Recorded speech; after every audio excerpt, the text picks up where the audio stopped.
So I'm gonna cut some 3/8 thick plate with this.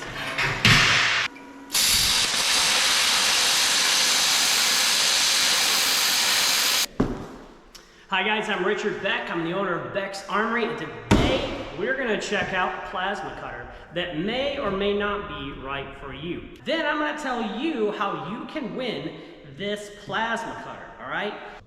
Let's get into it. First of all, I did not buy this. This was donated to the channel by the kind folks at BestARC. This stuff can be purchased on Amazon. There will be a link in the description of this video if you would like to get one of these in the event that you don't win this one. Some guys, they don't like this format. Oh yeah, you're just getting free stuff, blah, blah, blah. Yeah, well, I'm giving it away to you. So if you don't like free stuff, then you can just mosey on out of here and take your holier than thou attitude away. Take it somewhere and stick it where the sun don't shine. But let's be honest, my suspicions are that this is gonna be an excellent, excellent product if you are not sure if you need a plasma cutter or not. So, think in your head right now, do I need a plasma cutter? If the answer is, I don't need one, but I would really like one. And if I had one, it would make all of these tasks that I do much easier. But you don't really know yet how much you're going to use it, so you don't want to invest $2,000 or $5,000 or $6,000 into a hypertherm when it may be something you don't use all the time. So this is where BestARC comes in, and this is why I like to check out their stuff, because there are a lot of you who are not professional welders, you're not professional fabricators, you're just guys in a garage who want to have capabilities that basically exceed your budget. If you have to take a project to a metal fab shop to have them cut it, you're gonna spend 150 bucks right off the get-go, right? So why not have your own $150 plasma cutter, $150 welder, so you can do small projects on your own, right? So BestARC gives you the opportunity to dip your toe in the water, right? Not everybody wants to jump in with both feet into every harebrained idea they have. You may think, I want to be a metal fabricator, and then next week you might not want to be. Well, guess what? This is a low-risk entry point, right? You can get something like this and without a big risk. You don't have a lot invested, and if it turns out you're amazing at it and this is what you want to spend your future on, you can spend $8,000 on a hypertherm. Or you can get an Everlast. But today, let's see what this has to offer. So, I can see that the corners of this box are smashed. So if it works, that means it's packaged really well. Because delivery guys don't really care so much about whether or not my stuff shows up. Thick foam, accessories box, 220 volt plug. Save all that packaging, so that way when I ship this out to one of you guys, I'm not going to cut that just because it's nice the way it is. So we've got compressed air on the back. This is your air inlet, on-off switch, 220 volts. Now I'm guessing there's an adapter in here. Look at that, 220 volt to 110 volt adapter. We've got a hose. Owner's manual, ground clamp, and the torch. Looks like we've got some fittings and some PTFE tape. I'm guessing that is going to be required. Okay, we got a wrench. And then all of these things can only be hooked up one way. So don't worry. If you don't know anything about this stuff, it doesn't matter because you can't hook it up wrong. You cannot hook it up wrong. So this torch, nice. It's got a little bit of a pivot action there, and it's got a nice strain relief. It's got a safety guard on the trigger. It has a drag tip protector. That's really cool. and the nozzle has the cross slits, right? So that way it can be drug. But it does have this nice little guard. These guards are really nice. It helps you get really consistent cuts. Because the big problem when people are using plasma cutters is they're changing the torch height. Okay, you do not want to change your torch height. You also don't want to change the angle if you want good quality cuts. And this allows you to rest this on something flat and then drag it and keep it flat. That's the nice thing about these guards. And it does pop off. I'm going to take this off to see what type of consumables it uses.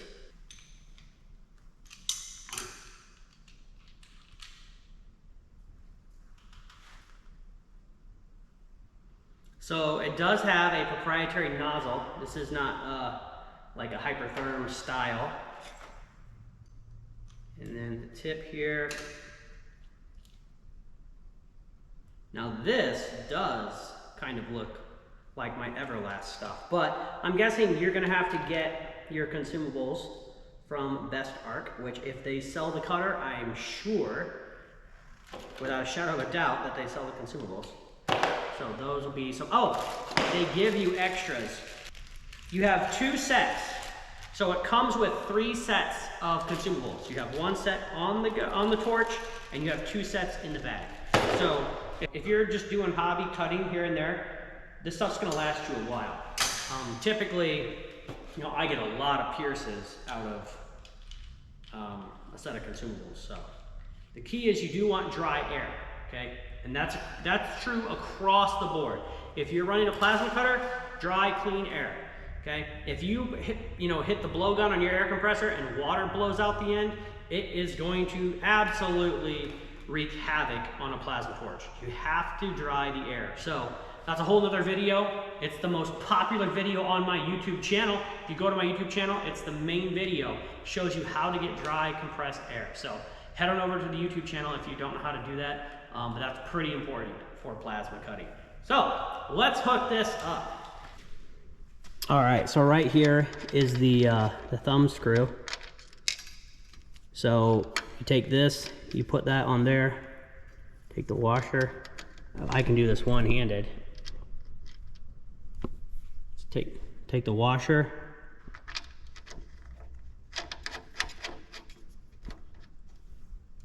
pop this cap off, and then you've got this connector right here.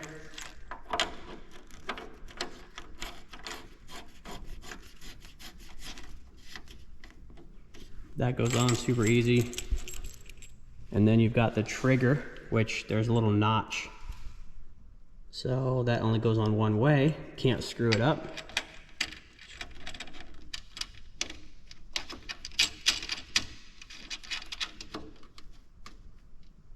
And then in the back is where you will hook your compressed air and turn it on. Got some air hose here. I don't see why you would need this unless you have to repair some stuff internally, but I'm not going to use that. That will go to one of you guys along with the manual. Who needs a manual?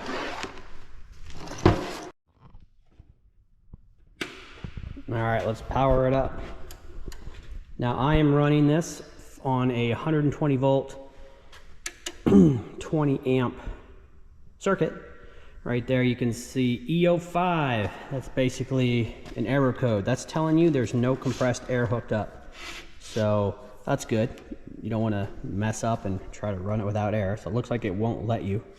Okay, we've got it all hooked up and powered up. We've got air, and I'm going to go over a couple things with you. First of all, based on the voltage you run, you will adjust your air pressure based on the voltage that you run. Now it will sense the voltage you're running and it will give you feedback, okay?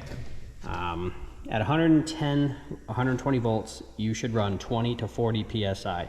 Now if you run too much air pressure, you're gonna burn up the consumables fast. So you don't wanna be over pressurizing it thinking it's better. It's not. So I usually aim for the center of the range there, 20 to 40, so we're gonna go 30. Also, one thing that is important is that you don't have massive pressure drop. So if you don't have enough volume of air, it's a problem. So to test that, you come over here and you push this little button that switches from cut to air. If I press this, you can hear the air flowing. So my air pressure has dropped down a little bit, but it's not going into the red. So you should check this, because if you press this and leave it on and you get all the way down here in the red, that's bad, okay? In that case, you're gonna have to go over to your compressor, turn it on, turn it up a little bit. Also, you can adjust the pilot arc time and the post flow time. So the pilot arc is how long you get the really high amperage start. So that helps you blast a hole and pierce through the material. Also, the longer the pilot arc is on, it's the lower consumable life you will get. So you don't want to just turn this to 15 and run it for everything. You could, but then you're gonna have to buy consumables more often. So I would go as little as possible on the pilot arc and as long as possible on the post flow. So you have PA, which is pilot arc. This is the toggle between those. So pilot arc is set at 15 seconds. Let's turn that down to 3. Well, we'll go 5, okay? It's kind of conservative. And then for post flow, 15, let's go all the way. So basically that's, the air will continue to flow after you stop cutting. And the benefit there is it cools it down quicker, meaning your consumables will last longer, because heat is what kills your consumables. So now that we've done this, also, you want your pilot arc to stay on as long as this is still dropping. So 1001, 1002, 1003, 1004, it's stabilized after 4 seconds. So I would say that I would want my pilot arc to stay on at least 4 seconds. I'm gonna go 5, that way I make sure. Because I don't want my pilot arc to turn off before my air pressure has stabilized, okay? I'm going for consistency on the cut, and this is one of the ways to do that. Mesh, I'm guessing just keeps the pilot arc on all the time, which, yeah, whatever. I wouldn't run that. My personal opinion. You have the T2 and the T4 options, and basically that switches from momentary to toggle. So T2 is momentary. You press the button on the plasma cutter and it cuts. You let off, it stops cutting. T4, you click it to start, you click it to end. So if it's not responding the way you think it should, try toggling it from 4 to 2. That could be why you don't get the experience you're expecting. Now, if you're getting lots of dross buildup, which is the stuff that sticks to the bottom of the cut, it means you're moving too slow. So go a little bit faster and you won't have as much dross. So enough talking. Also, this has an on-demand fan. So you'll notice you don't hear a fan, but once I start cutting, you will hear a fan because the fan is on demand. So that's kind of nice. It's annoying when machines just, I got this fan roaring all the time. So anyways, let's get some material and make some cuts.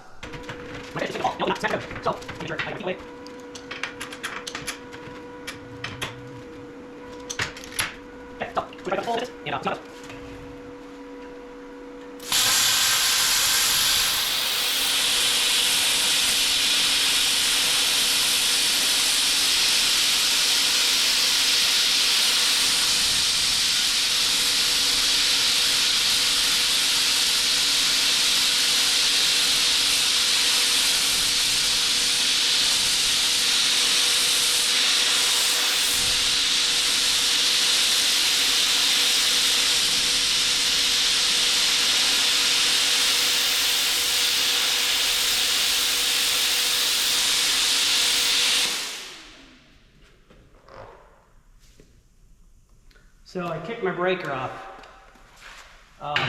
again at 20 amps. I tried a bunch of cutting on 110 volts, but my 110 volt outlets, mine are 20 amp. If you have a 15 amp outlet, you will have to turn this all the way down to 15 amps. At 15 amps, it doesn't cut fast, but it will still cut. You just have to move really slow. At 20 amps, it will cut faster, but you can only move slightly faster. If you want to go fast, you have to plug this into the big boy outlet, and you have to do 220 volts. So that's what we're gonna do. Now, when you go to 220 volts, you need to bump up your air pressure. I'm going up to 50 PSI, and everything else should be the same. Now, I'm gonna check to see if my post flow, it's still maxed at 15 seconds, which is totally fine. So now we're gonna try to cut this 1/4 inch plate at 50 amps, and I think it's gonna go a lot better. So let's try it out.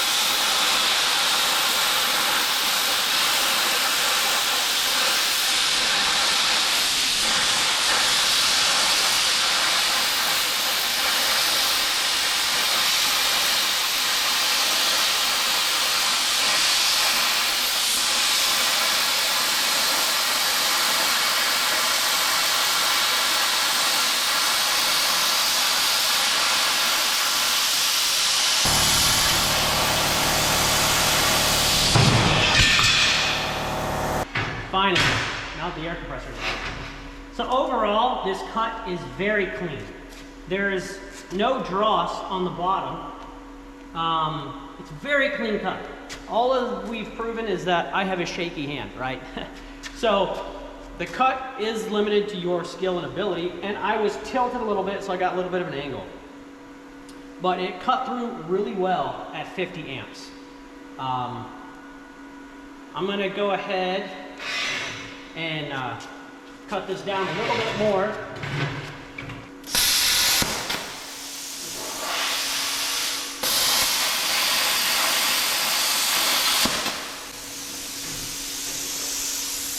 So that's probably the kind of stuff you're going to want to do.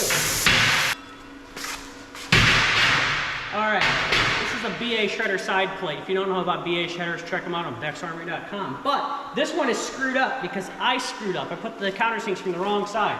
So I'm going to cut some 3/8 thick plate with this thing right here. Here we go.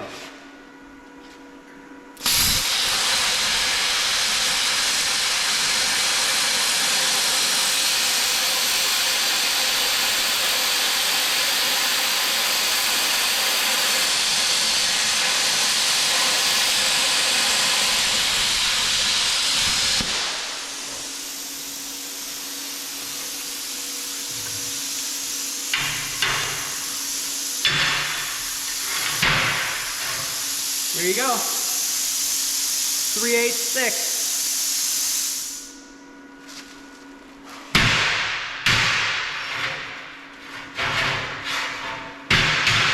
Let's do that again.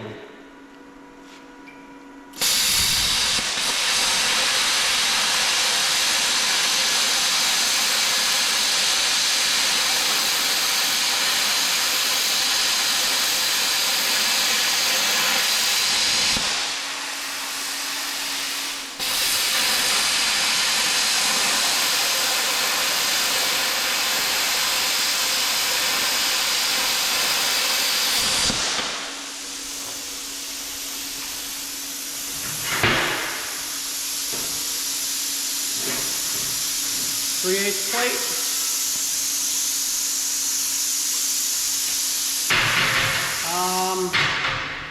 Yeah, let's keep cutting.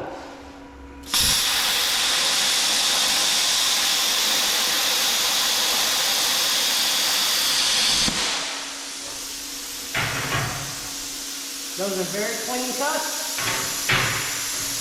Now you have a little bit of dross on the back side there, but that's true with most plasma cutting. All you have to do is knock it off and not burn yourself, of course. Yeah, chopping up 3/8 thick plate with this guy right there. So, let me get some thin stuff. All right.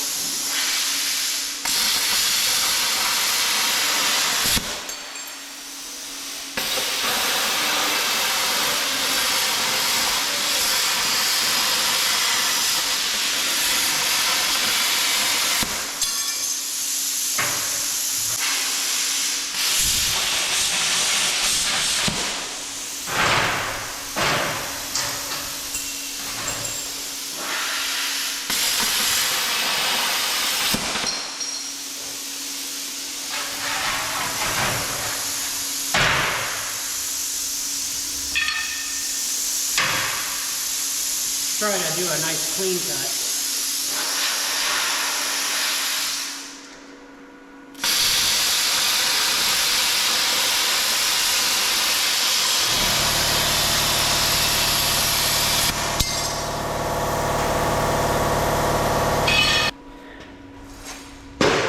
So I've done all that cutting. The consumables still look really good.